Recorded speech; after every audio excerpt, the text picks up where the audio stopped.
Mwesigwa wabinji bakumanyanka Edi hamwe n'ondijo owasingwire esimu bakwasibwe ebichoncho byabo ombutongore kandi bona abantu baruga mu Ntungamo municipality.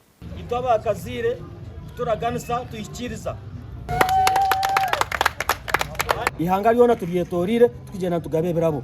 Bwenu nko kutugyontuza ombiro byamazarwa go mujuru w'Itu Yesu Kristo mureke kunywere ryo munywe ebyo kunywa ebikubahereza amagara.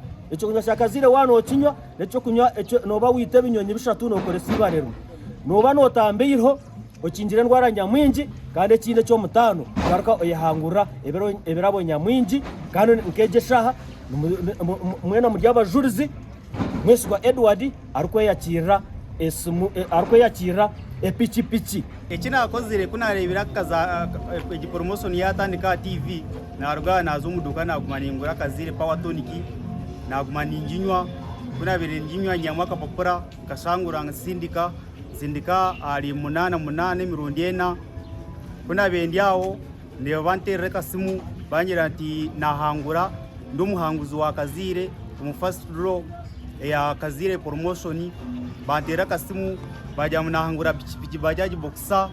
Kwasibwe Enoch owasingwire esimu ya Smart Pop 7 ebarirwe mu emitwara 35 ayorekera kushemererwa bwanyuma yo kunywa akacupa kamwe ka Kazire Power Tonic. Finally I'm here with it. Ebichenche bindi ebirimu emotoka yeshika cha Toyota Fielder hamwe na pichipichi ezindi nabyo nebyo kwangura omukazanaka akarugumizamu mpaka omwako gurukwija.